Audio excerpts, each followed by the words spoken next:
As we said, we're going to hook these chokers before we cut this.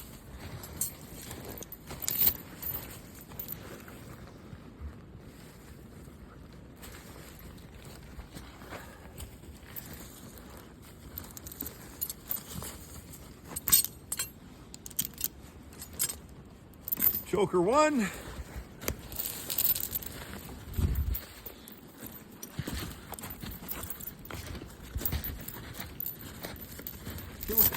I hook something like this. I hook a little farther back than I do the butt log because there's not as much flare and the choker might slide off the end a little easier, especially on an icy day like today.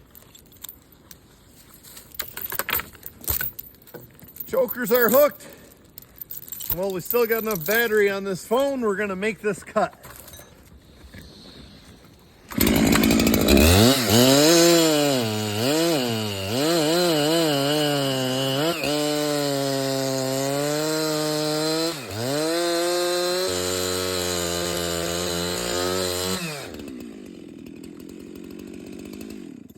Well, so goes that.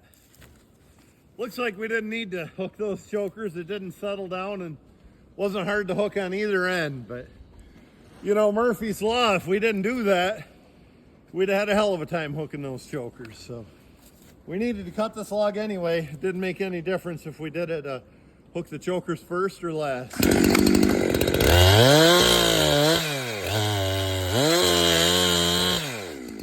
Make sure that's cut.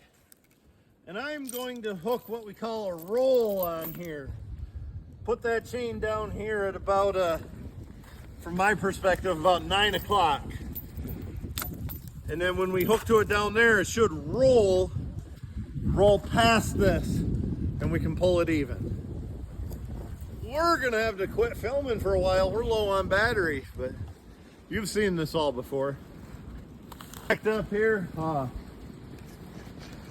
Whoa, we're backed right up past the butt of that log. Oh, Elvis, left us a nice present. Look over here, Nick. The beauty, zoom right in on that. The beauty of logging with horses. We get to put our hands right in that horse shit when we hook the next choker. I think it's Nick's turn to hook chokers there. But anyway, we got them backed up here. We got our roll hitch. Should come right up out of there and it'll pull even.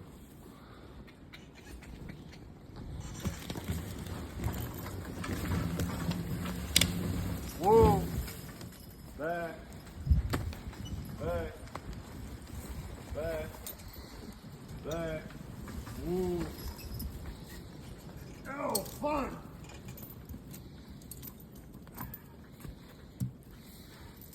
Nick, I've cut a ton of timber for a Timberjack 240.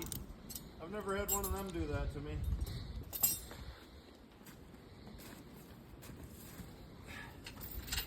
They probably like me better than Elvis likes me. Whoa, whoa, whoa. Back.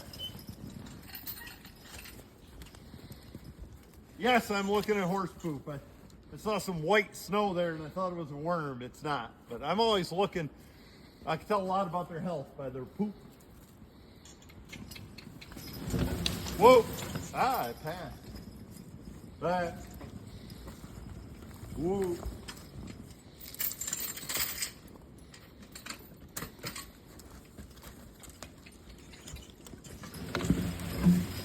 Whoa.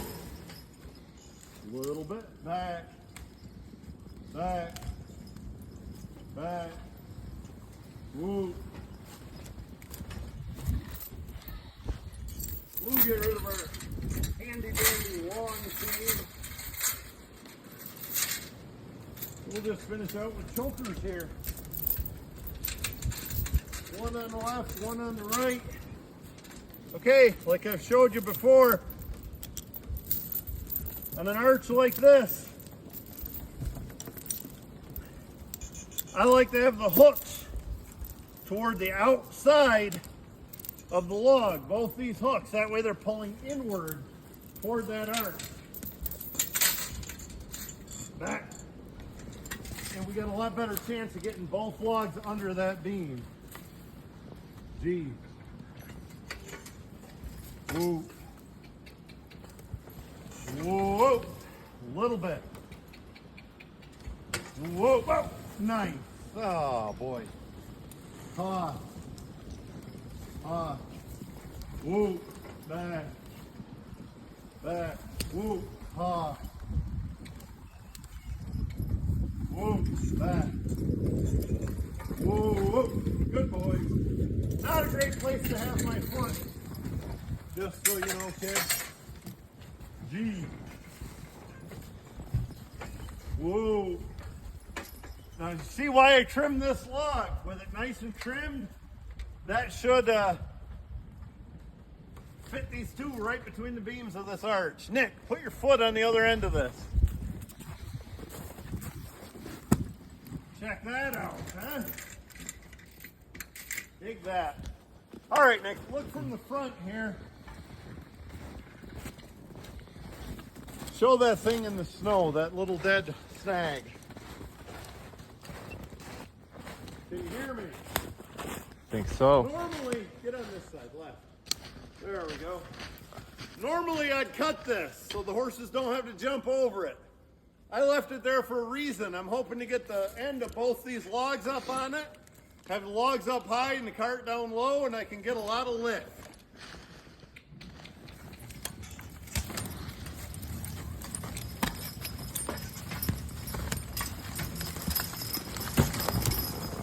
Whoa! Worked. Now, here's another point. This is why you stay well back on a set of long lines. So I'm behind something like this. If those logs would have hit that and I'm in front of this, are you showing? Yeah. It'll hit me in the heels and knock me down. If I'm behind it, I'm much safer. Back. But look here. Back. Whoa. There is a nice, lifted, efficient hitch full of horse shit. Back. Whoa. And the higher you lift it, the easier it pulls because the more weight is on the cart and the less friction. Whoa. Let's get greedy and we'll try a little more. Ha. Whoa. Back. Whoa. Good boy. And I'm going to walk on down to the main road here.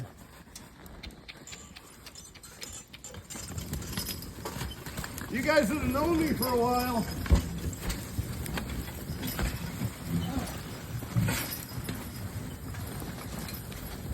whoa. You guys that have known me for a while might notice I drag these lines. I don't do them up like I used to. I guess that's what I get when my dad's not around. He would have never put up with that. He'd have put the end of these lines right on my ass if I'd dragged them before. But you saw coming off that hill, you saw why we cut this 2 and 2, so we could make that corner instead of one 4-log section. And you saw me limping. I'm still limping on bad ankles, but glad I got these new boots. They're helping me get around a little bit. What do you say, son, to the landing? Yeah. I'm gonna holler so you can hear me. Our old path, the first hitch, you saw that on, I believe, from, the video might have been called from stump to landing. On that hitch, we went right straight between me and you, the camera, and turned and got bound.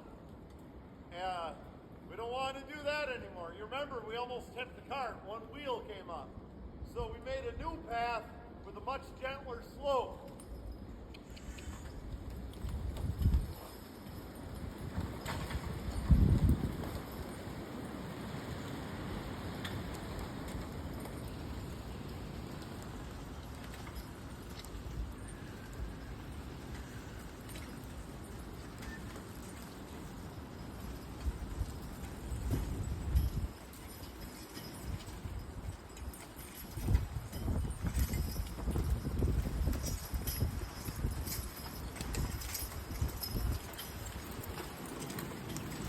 Remember in that video from stump to landing, this is where we raised the wheel on the cart and had a bit of a time. But now that we're coming the other direction, whoa, it's icy. But now that we're headed downhill and not a sharp corner, we don't have that issue anymore. You see us coming around these corners, that's also why we did 2 and 2 instead of 1 4-log tree. We took 2 different pieces. To the landing we go.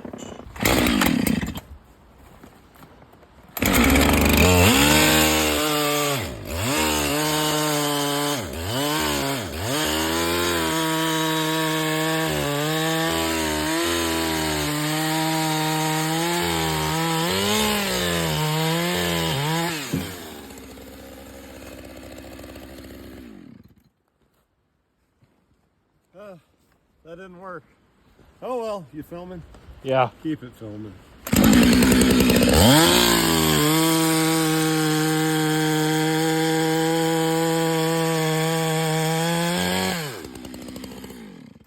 Here's your logger's tip of the day. Cut up behind whatever piece of equipment you're using. Tractor, skidder, dozer, horses. Cut up behind it. Don't drop them on the ground first. This one fell down on the ground on us, came unhooked. Anyway, here's the tip of the day. After you cut your hitch up, pull whatever you're logging with ahead a couple feet. Whoa. Before you unhitch, especially the butt logs.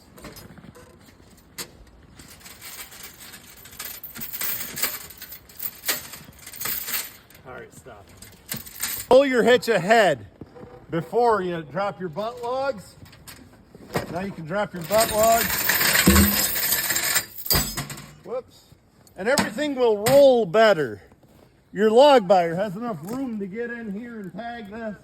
We can roll both these logs and they won't get in the way of each other. And also, if you're pushing up with a dozer or a skidder with your blade, they'll push up a lot better if there's a little space in between them. So pull ahead about a foot, 1.5 feet before you drop your hitch. That's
tip of the day. First thing is to cut up behind your rig, whether it's a tractor, a bulldozer, a log skidder, horses. Cut up behind it. Well, that log's lifted and in the air and you can get underneath. It's a lot easier than dropping these logs on the ground and cutting up. After your hitch is cut, pull your rig, whatever it is, ahead about a foot, 1.5 feet. That way a log buyer can get in here and grade the logs and scale them. You can take your blade on a machine and push them up into a pile much easier. Or in our case, you can roll them by hand. It just makes life a lot easier when you pull that hitch ahead a little bit before you roll your logs or move them however you do. Whoa. Elvis, it's time to go home, but not quite yet.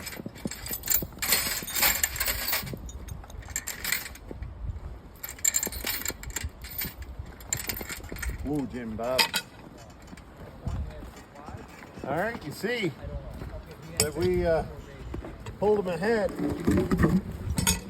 You can let that roll. It's better than look. Look how much easier these roll. They don't bind with each other when you pull them ahead. As opposed to down here where I didn't pull it ahead, look what happens. We can overcome that, but it's a pain. Why? Do it the right way.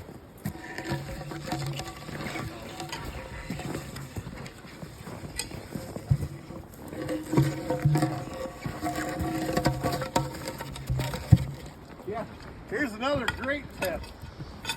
Make your landing to where it rolls slightly downhill. So it's not hard to roll the logs if you need to. If you can. I mean, I know you gotta work with what you get, but it works pretty slick for us here having a downhill landing. And whenever we can, we try to set it up like that.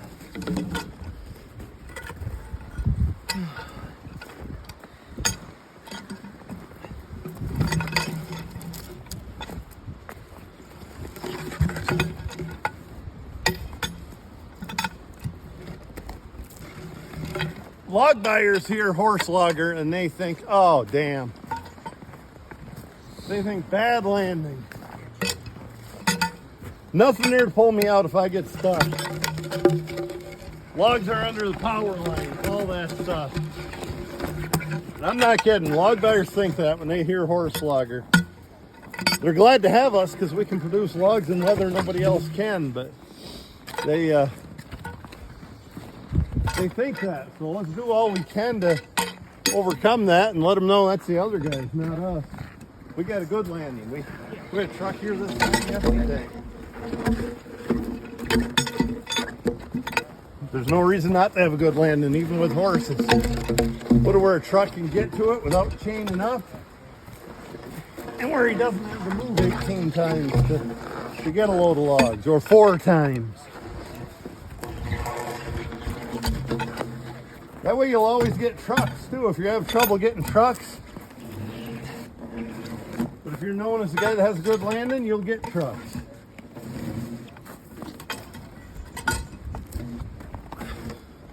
What say, Nick? I don't know. Head for home? Yeah. Poor good buddy.